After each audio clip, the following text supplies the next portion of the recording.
Chapter 5. A Conspiracy Unmasked. "Now we'd better get home ourselves," said Mary. "There's something funny about all this, I see, but it must wait till we get in." They turned down the ferry lane, which was straight and well kept, and edged with large whitewashed stones. In 100 yards or so it brought them to the river bank, where there was a broad wooden landing stage. A large flat ferry-boat was moored beside it. The white bollards near the water's edge glimmered in the light of 2 lamps on high posts. Behind them the mists in the flat fields were now above the hedges, but the water before them was dark, with only a few curling wisps like steam among the reeds by the bank. There seemed to be less fog on the further side. Mary led the pony over a gangway onto the ferry, and the others followed. Mary then pushed slowly off with a long pole. The Brandywine flowed slow and broad before them. On the other side the bank was steep, and up it a winding path climbed from the further landing. Lamps were twinkling there. Behind loomed up the Buck Hill, and out of it, through stray shrouds of mist, shone many round windows, yellow and red. They were the windows of Brandy Hall, the ancient home of the Brandybucks. Long ago, Gordondad Oldbuck, head of the Oldbuck family, one of the oldest in the Marish, or indeed in the Shire, had crossed the river, which was the original boundary of the land eastwards. He built and excavated Brandy Hall. The people in the Marish were friendly with the Bucklanders, and the authority of the master of the hall, as the head of the Brandybuck family was called, was still acknowledged by the farmers between Stock and Rushy. But most of the folk of the old shire regarded the Bucklanders as peculiar, half foreigners as it were, though, as a matter of fact, they were not very different from the other hobbits of the Four Farthings, except in one point. They were fond of boats, and some of them could swim. Their land was originally unprotected from the east, but on that side they had built a hedge, the High Hay. It had been planted many generations ago, and was now thick and tall, for it was constantly tended. It ran all the way from Brandywine Bridge, in a big loop curving away from the river, to Hay's End, where the Withy Windle flowed out of the forest into the Brandywine, well over 20 miles from end to end. But of course it was not a complete protection. The forest drew close to the hedge in many places. The Bucklanders kept their doors locked after dark, and that also was not usual in the Shire. The ferry boat moved slowly across the water.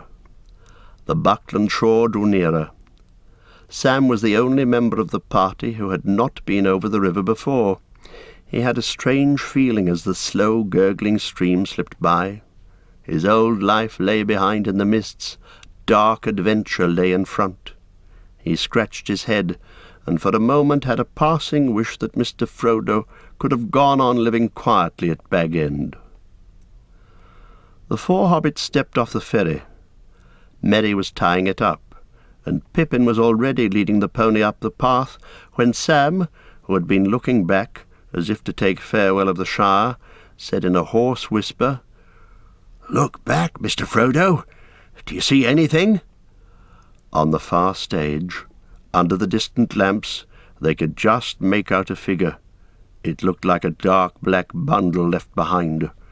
But as they looked it seemed to move and sway this way and that, as if searching the ground. It then crawled, or went crouching, back into the gloom beyond the lamps. "What in the Shire is that?" exclaimed Merry. "Something that is following us," said Frodo. "But don't ask any more now. Let's get away at once." They hurried up the path to the top of the bank, but when they looked back the far shore was shrouded in mist, and nothing could be seen. "Thank goodness you don't keep any boats on the west bank," said Frodo. "Can horses cross the river?" "They can go 20 miles north to Brandywine Bridge, or they might swim," answered Merry, "though I never heard of any horse swimming the Brandywine. But what have horses to do with it?" "I'll tell you later. Let's get indoors and then we can talk." "All right.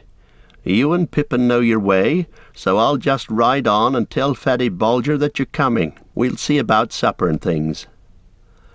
"We had our supper early with Farmer Maggot," said Frodo, "but we could do with another." "You shall have it. Give me that basket," said Merry, and rode ahead into the darkness.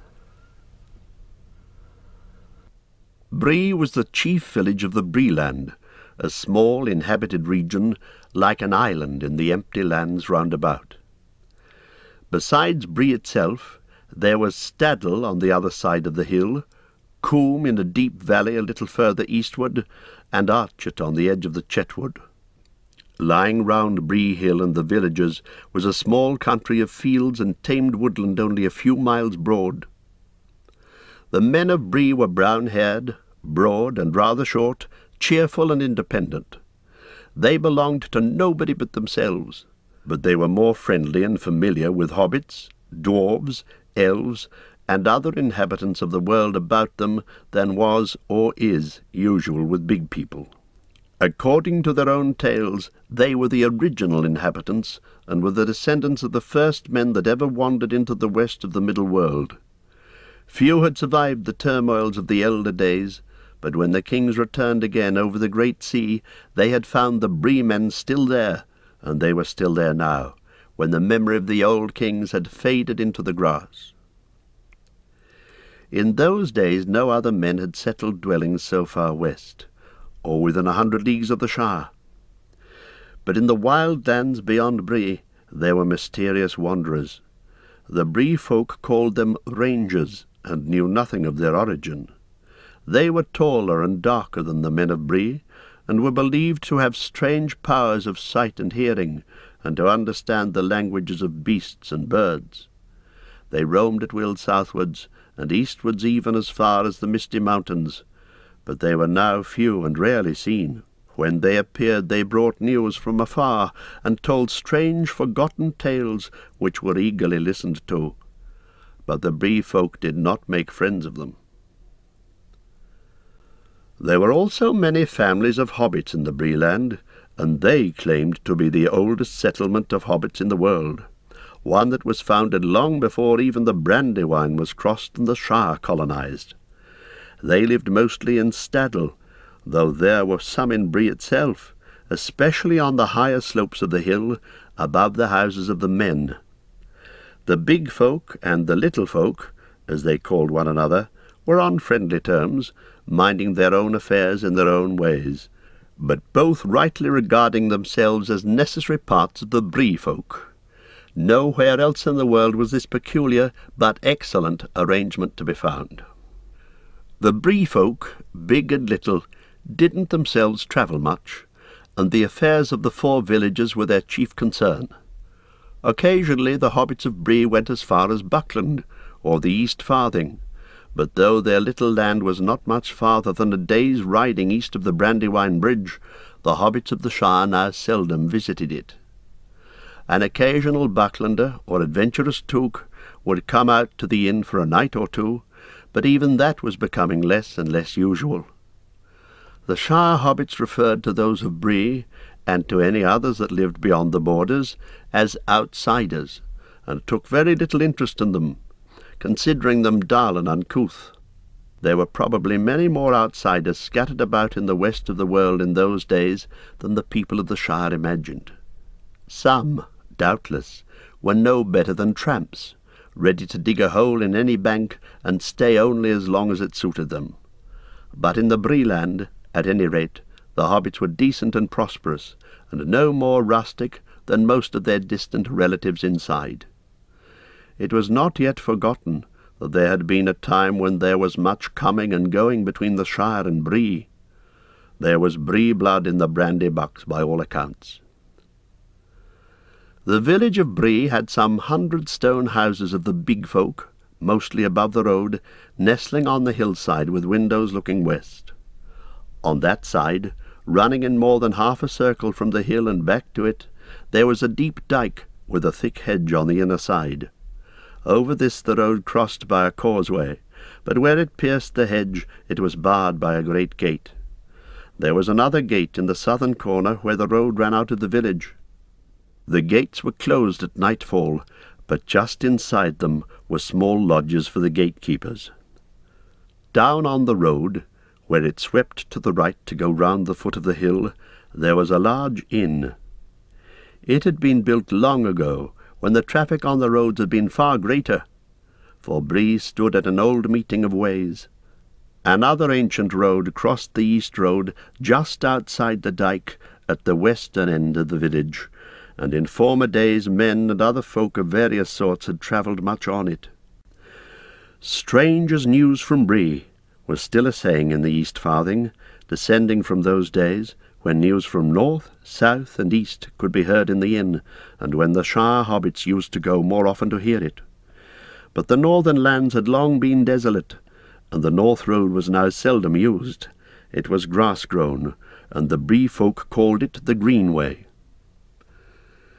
The inn of Bree was still there, however, and the innkeeper was an important person. His house was a meeting place for the idle, talkative, and inquisitive among the inhabitants, large and small, of the 4 villages, and a resort of rangers and other wanderers, and for such travellers, mostly dwarves, as still journeyed on the east road to and from the mountains.